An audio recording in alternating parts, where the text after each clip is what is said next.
back for another episode, and I am with Triple O. Triple O, do you want to introduce yourself? Yo, what's really good? It's your boy Triple O. This is nice. Thank you for having me, man. No worries, man. No worries at all, man. Thank you for coming. I know it's been a bit of a journey. Yo, we talk about that journey. I don't think the Israelites had to journey the way I journeyed to get here today, but it's okay. Oh man, it's all good. It's all good. We're here. We made it. Have you ever been to Kent? Yeah. I've been to these sides. Well, no, not to these sides, but yeah, I've got a lot of people in Kent. I've got people who are based down in and around the Kent area. Okay, that's cool. Where we are now, this is new territory for me. I can tell you that for a fact. Yeah, fair play. First time for everything, man. First time for everything. But you know what? We're just gonna get started. I know you've had these kind of conversations before, but I wanna go straight into it. But before that, I just wanna know a little bit about yourself, man. Who are you? Like, what is Triple O, man? Why Triple O as well? Do you know what? I'm gonna tell you a very funny story, which I don't really tell people. Cool. I'm excited for this. Yeah, because this is the like me in my like early days. So you gotta understand, I've been doing this for like a while, a minute.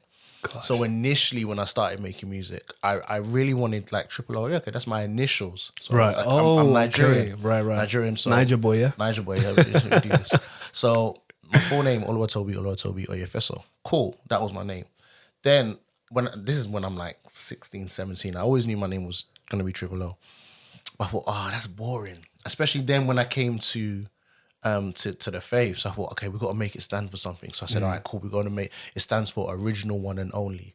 I was like, yeah. And then the triple represents the Trinity. I was like, yeah. You're trying to build. I tell you, when I got to like a couple of years in, I said, okay, just drop that. It's your initials, the end. That's it. Right. But it just kind of shows like the growth that we experience when we go through life, when we go through this whole journey. But yeah, now when someone asks me what is it's my initials. That's it. It. But Keep back it then, simple. I used to have so many philosophy. different. And the thing is, back then you had to have like a meaning behind your name. And a lot of the man them that used to be doing their thing back in the day, they used to have their names had acronyms. Right. So they'll have their name. And I'm not gonna bait out anybody's names, but certain people, it was like this, and it stood for this. You know, Jesus is the most efficient. JIE. It's like. Big man, like, Keep it simple. Just keep it simple. Well, that answers it, man. Triple O, man. Niger boy. I like that though. Triple O. Oluwatobi twice. Yeah. Jeez. Yeah, it's there. It's there. It's the We like it, man. So tell me about what you've been doing like the last few months. I know. Look. I know that's a loaded question because you know there has been a lot that's been going on. Of course, I follow you on the IG as well, and anyone that isn't, this is your time to follow Triple O on the IG. We'll just put it out there. Yeah, man, got to plug yourself in. You know what I mean? But yeah, no. Do you know what? We thank God. The past. I'm going to say that the last year, because 2023 was incredible in and of itself. But I want to take it a step back and just say the last 18 to 24 months has been a whirlwind of a journey in terms of like the position that we've been in and the places we've kind of been through and everything in terms of releasing the album up until the festivals and the tours and the gigs, all the way through to the intimate night with Triple O.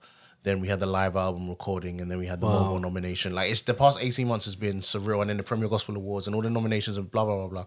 And I say all of that to say, because we went into this period, I say we because I say I can't do this by myself, so I always make reference to like my team and the people who were standing beside me. Right. We went into this period with a plan in action, thinking, all right, cool, this is what we want to do, this is what we want to achieve. So for me, I'm very meticulous in the way that I put my art together. So it was one of those things where I said to myself, when I was writing the album, I wrote the album and arranged the album with the live show in mind. Because I remember I went to see J. Cole at the O2 Arena. This was like 2016, something like that. And he was doing his... No, it was like 2015, because the album was 2014, Forest Hills Drive. So I saw J. Cole at O2 Arena.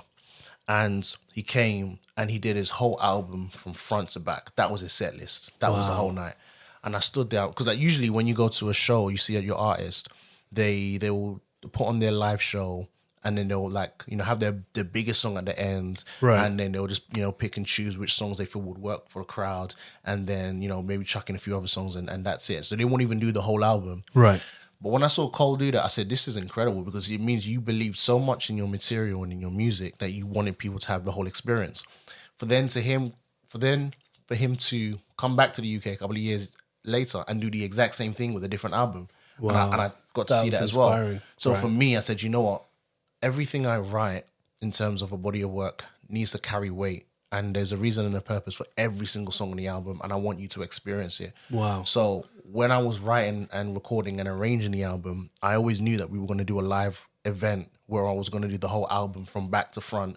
That was going to be my set list, and we were going to take people on that journey. Wow. And we did that in October 2023, where we had, Everything Left Unsaid live, and that was truly an incredible experience. So to kind of look back on the past 18 to 24 months and everything that we've achieved and everything we've done, and then with everything we've got planned moving forward, it's the grace of God, number one, an amazing it's amazing support from the people who follow me and watch me online and engage with what I'm doing, number two, and then the team that God has so faithfully and diligently blessed me with, which I don't take for granted.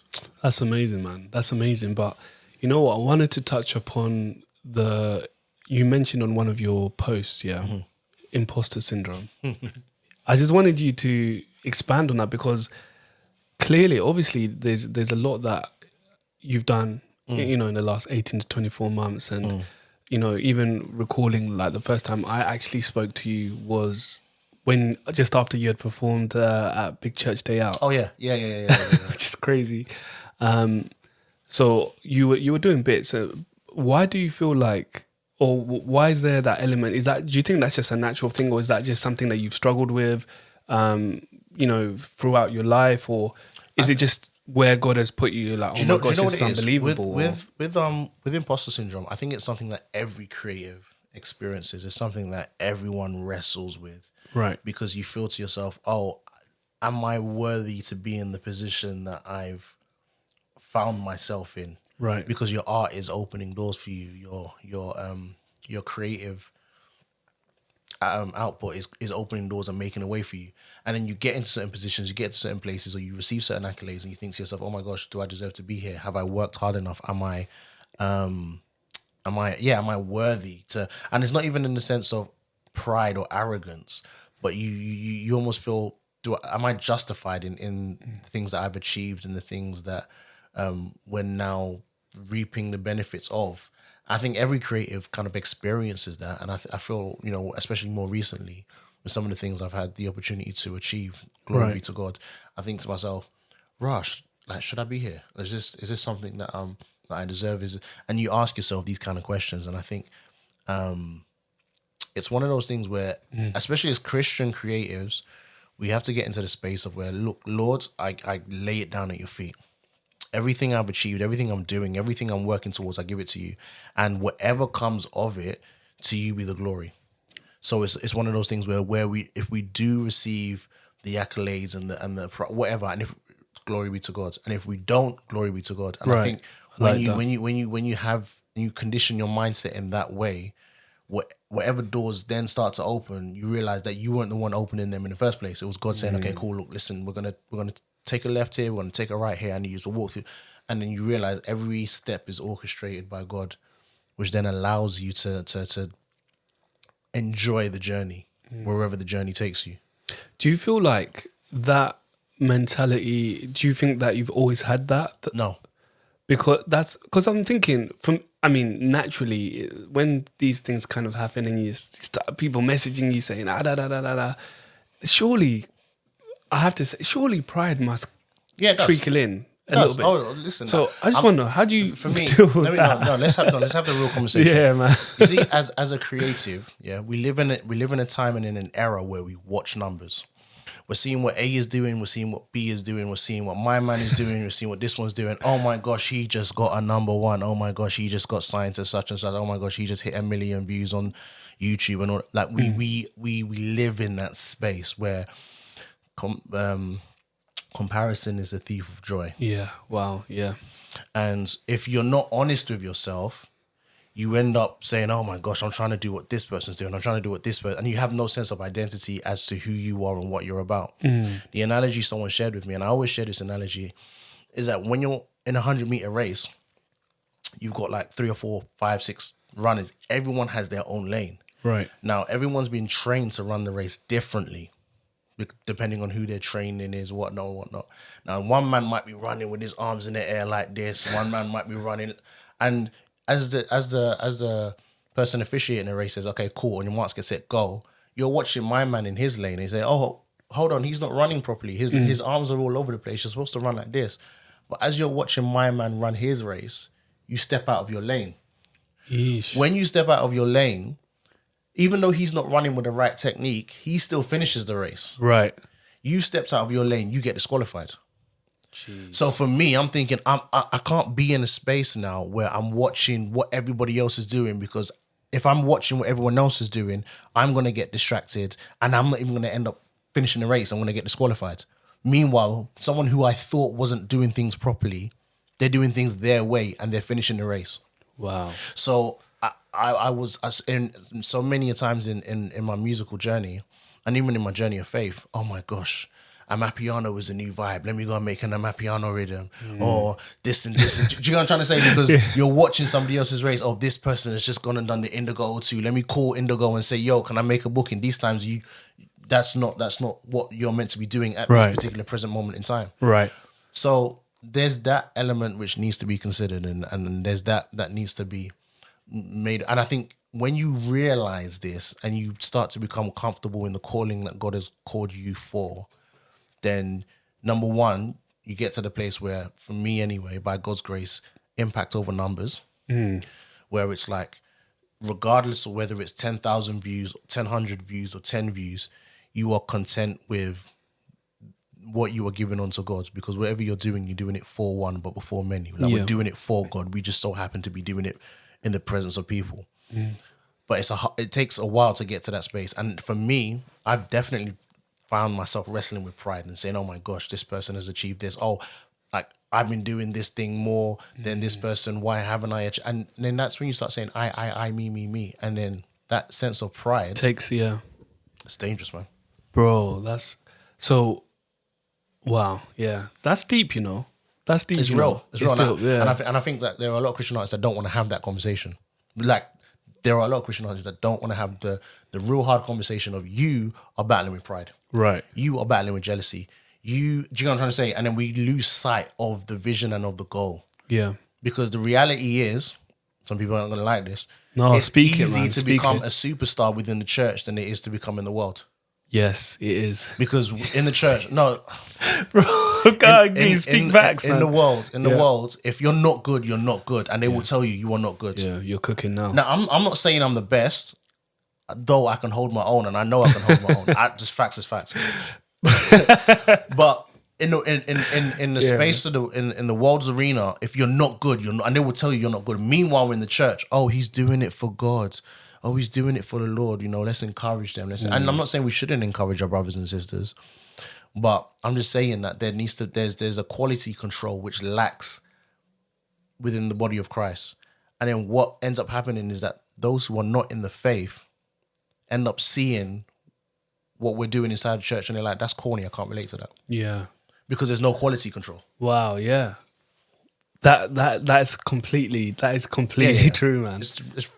It is what it is. Man, I did not think you'd come in this hard, you know. No, do you know? I was not expecting that. I wasn't expecting that, but I really, really like it, man. I'm sure a lot of people that are going to be watching this are going to appreciate this. I say all of this, and I'm not speaking from a place of I've got it all together. I'm still learning. Right.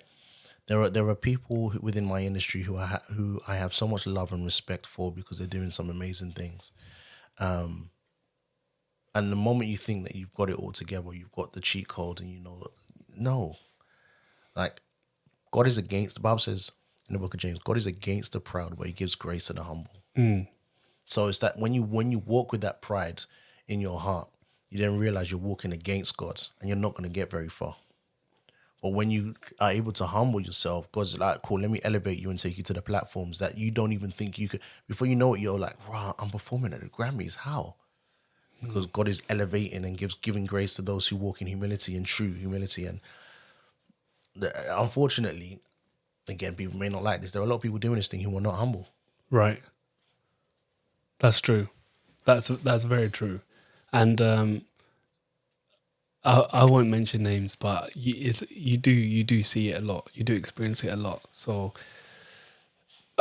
I guess it leads me to my next question, right? We'll touch back on this, but you know, you're saying that you can hold your own. Like you know you've got talent, you know you've got the skill set, you God has given you a gift, right? Why not dabble with secular music? As in, like, why you could have? I mean, what was your revelation or understanding on that? Because I'm sure you've had opportunities to probably work with a lot of other secular artists, and this is what is your viewpoint on this? When you're looking at the history of rap, grime, music, that genre of music, one of the key elements of this genre of music is authenticity. Right. I'll share with you a true story. So I grew up in East London, and I grew up in the prominent era or the rise of grime music. Yeah. So, East London is known. There's a lot of artists that come from East. I'm giving you context. I'm gonna give you context. Right. So like, Tinchy Strider was in my class. We went to school. I went to a school in East London. Tinchy Strider was in my class. A couple of years above me. When I was in year 7, DWE was just leaving my school, so he went to my school as well. Kano would come to the school and link up with them, with the man them. Below me had a guy called Gracious K, good brother of mine. He was in the year below me. Do you know what I'm trying to say? So, like, I grew up around these people. Do you get what I'm trying to say? Yeah. So them man are making that kind of music, and a lot of the man them are making that kind of music as well. And that's crazy. For me, I'm seeing what they're doing. I'm seeing Tinchy go to Eskimo dance and it's on a Sunday, and he's coming in on a Monday to maths class, tired. And I'm seeing this, and I'm like, yo, this is dope. Like, I want to do this. Right. So I'm like, how old am I? I'm like 15, 16, and I'm trying to write. Keeping in mind, I started with the word authenticity. Yeah. So I'm trying to write what they're writing. I'm trying to spit how they spit. And I'm trying to talk about what they're talking about, and trying to talk that Grease talk. Meanwhile, I'm going to church every Sunday. Meanwhile, I ain't seen none of that life. I did not grow up on the road. That's not my story. Right. So there was one Sunday after church. Now, a lot of my boys, one of my old churches, we all used to rap and do ciphers after church. And what's the cipher for the people? For those who don't know, we just go back round the circle, and everyone will just spit their lyrics and recite their verses and drop some bars. So all the man them at church are dropping they're writing Christian. These are Christian MCs. They're just, God fearing, all that kind of stuff, positive, conscious, whatever you want to call it.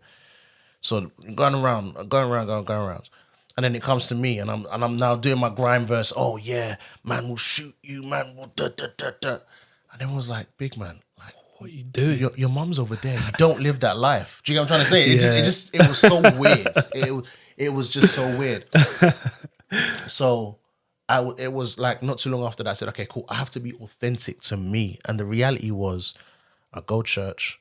I have my day-to-day struggles. I know what I'm dealing with, but I didn't grow up in that world. Road, so why don't you write about what is authentic to you? And then that's what set me on the path. And I just felt that. And it's so funny because as I started to write about what was authentic to me, I felt my skill level increased significantly. Wow. I felt like God said, you know what, now that you're actually being true to who you are, I'm going to allow you to improve as an artist and as a wordsmith. And I genuinely felt my skill level improve because there was just something about being authentic to telling the story that you are meant to tell and telling it in a way which is true to who you are and what you represent and what you're about. Right. And that just so happened to be, first of all, just being, it was just encouraging, positive, conscious, whatever. But then as I started to have a deeper revelation of whom God was, right, and I started to have an understanding of what it meant to be a Christian, that was what was true to me. And then it just started to, you know, what was inside just started to flow out, and it just made sense. Don't get me wrong. This is now not me saying, oh, man was perfect and man was holy, holy, holy. Like, yo, we had struggles. And anybody who's familiar with my story knows some of the things I've been through over the past couple of years. But for me, I can only write from a place of, because some of my favorite musicians, Right. Christian and non-Christian, they write music that you listen to and then you're like, oh my gosh, I can relate to that. Or, oh my gosh, I know what that feels like. Oh my Right. gosh. So I said to myself, when I write, I want to write from that space. Someone can listen to the album and be like, I know what that feels like. Oh, I can relate to that. Right. So that's really and truly how the pen changed and moved in a different direction. Right. Wow. Okay, that makes sense. That makes sense, and it makes me understand now. Okay, why your music is the way it is. Yeah. Okay, that makes sense. Yeah, because initially it was Jesus is Lord, Jesus is King, holy, holy, holy. Don't sin, which is great. But there was an inauthenticity to that, because I was wrestling with certain things somewhere else. Right. And what I was saying and what I was doing was two different things. And I was like, now I'm in a space of my music where I'm gonna tell you how much I love Jesus, and we can talk about the love of Christ, but man's got to pay council tax. Right. Do you know what I'm trying to say? It Now, ain't cheap. man's got to navigate through the realities of just on a day-to-day basis, Relationships and man. friendships, Yeah. and things like that. And I think for me, I just enjoy writing about real life, because I always say this: me and Stormzy, or me and Skepta, or me and Central C, we can write about the same thing, the same topics, but our worldviews are different. Very, very. So I'm just talking about it through a different lens. Same topic, different lens. Right. And I feel like we're in a space now, because this is really interesting, because rap music as a whole is in a very interesting space. I'm not even just talking about Christian rap. I'm talking about rap music In general. In general. Because right now, for the past 2 years, and definitely over the last year, nobody's listening to rap music. The most popular genres in the world at the moment, leading the way, are reggaeton and Afro beats. Bro, Flying. I didn't even think reggaeton was up there. Yo. Really? So What about drill? no. Drill's not up there. No. I really thought it was, you know. No. Okay. When you're looking at what the major record labels are investing in, Right they've now. actually cut the amount that they're funding in. So they're not doing artist development for rappers. They're not investing in rap music the way that they used to. I think last year, I don't know the exact amount, but I think last year in America, Billboard charts, I think there were only 2 or 3 number one rap songs in the whole year, where usually you would have about, like, I don't know, 11 or 12, you know, and then other rap songs dominating the charts. But that wasn't the case last year. Gosh. So now, if that's the current climate within the mainstream arena, when you're now bringing it back down to, because unfortunately the reality is, as Christians, we just like to copy what's happening in the mainstream arena. When you're looking at Christian music as a whole, That needs to change, by the way. and you're seeing, that needs to change, and it is changing. But when you're looking at what is really flying at the moment, it's Afro beats, it's worship, it's R&B. Gospel R&B is really doing its thing at the moment as well. So I'm not saying there aren't rappers, and I'm not saying that people and this is me speaking as a rapper. Yeah. This is me giving an honest outlook as to what is going on right now. Right. Because when I'm having conversations with people, who are people listening to? Oh my gosh, Limo Blaze. Oh my gosh, Anatolia. Oh my god. Do you know what I'm trying to say? Yeah, that's true. Yeah. If I'm asking people what you're sharing, then they're not running to tell me rappers. Yeah. They're not. Hey guys, correct They're us not. if we're wrong. I mean, if he's right, you know, tell us your top 5 artists or gospel artists that come in your head and what genre they do. They're not. That's true. That's true. This That is very the true. reality. And a matter of fact, this then means that, now, not that it's a competition. It's not us versus them. I some of the people who are doing some amazing things in Christian music, I support them with my whole heart. Some of my favorite artists in the UK, I love Christian music in the UK. That's my heart. They are Afrobeats artists, they are Afro gospel artists, they are worship leaders, they are incredible. Do you know what I'm trying to say? But the reality is, navigating through this genre of music that we call rap, grime, drill, whatever you want to call it, the quality of music and the relatability of the music that needs to be made in this year needs to be levels, because there are people in other genres who are flying. They've gone. That's a lot of pressure, though. But it's one of them ones where I think, you know, if God has called you to do it and this has been your mandate, then, you know, that's what's going to happen. So that's what 2024 is looking like for you then, I'm guessing. It's like, that's your view. That's your, we'll see, we won't say too much. Won't say too much. So, I mean... Man, okay, I'll ask this. Mm-hmm. When did your walk with Christ really get serious? Because I'm sure you said you started exploring the music scene when you were 15, 16, right? And you're a bit older than that now.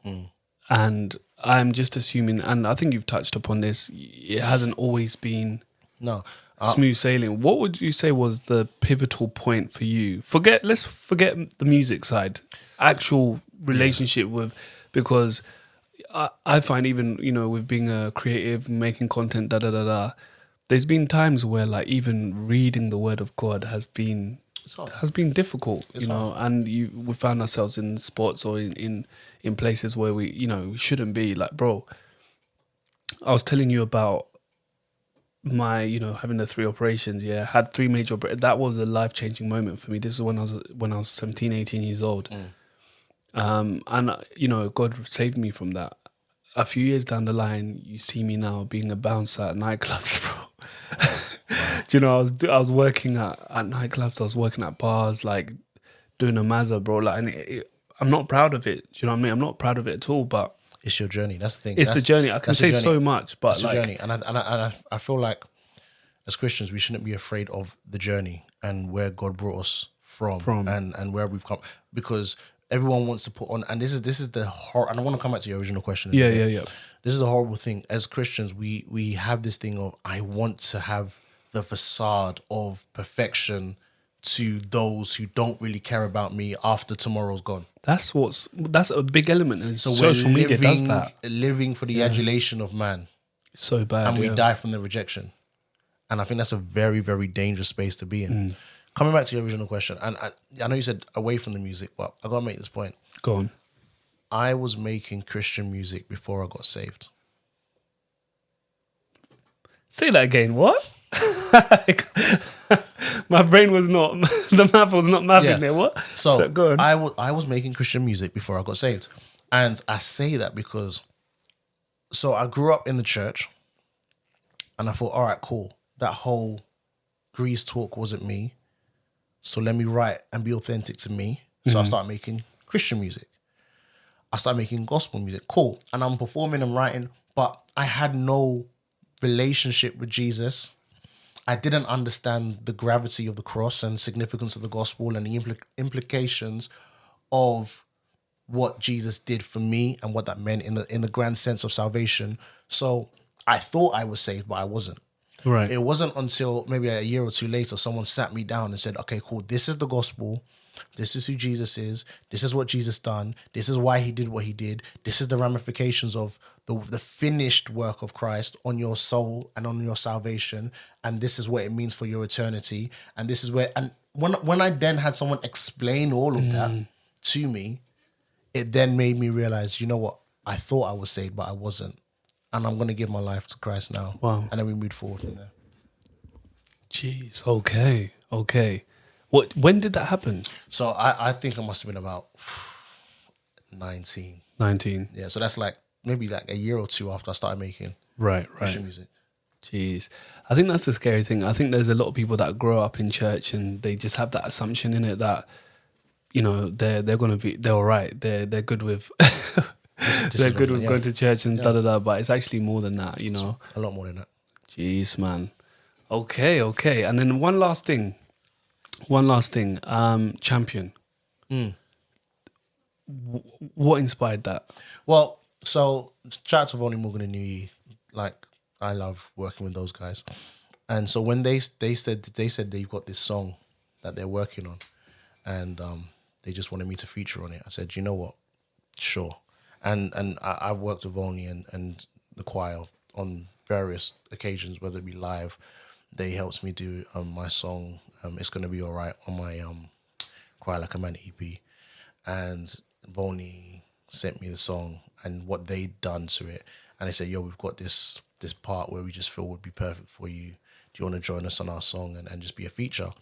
And I was like, sure, why not? And it was so easy to write to. It was so fun. And it just kind of perfectly summarized the vibe that they bring, because I'm a very energetic performer. They are very energetic performers. And any opportunity I have to work with them, I jump at the chance. And I had no idea that the records, their song Champion would take off the way it did. So yeah, it was just literally just God's timing. Well, I love that, man. I think, to be honest, that's a perfect way to finish off, bro. That's all love, my guy. Yeah, man. Okay, we are back. I was so indulged in the conversation, I forgot to ask Triple O one thing, and that is, can we have a freestyle, my bro? Yeah, man, let's make it happen. Let's do this. Let's make it happen. Let me play the track, man. What you got for me? Okay, all right. It's a straight hip-hop type beat. I hear that. Let me have some tea first. Okay, I like this. Do you like it? Yeah.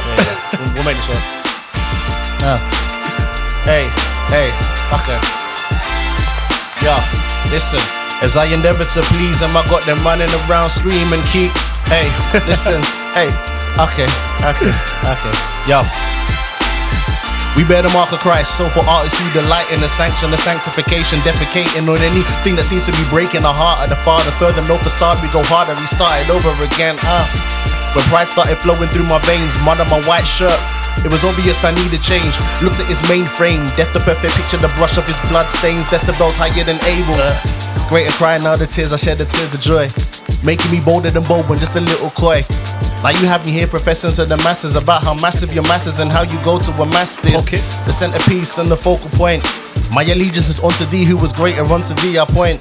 So, as I endeavor to please them, I got them running around screaming.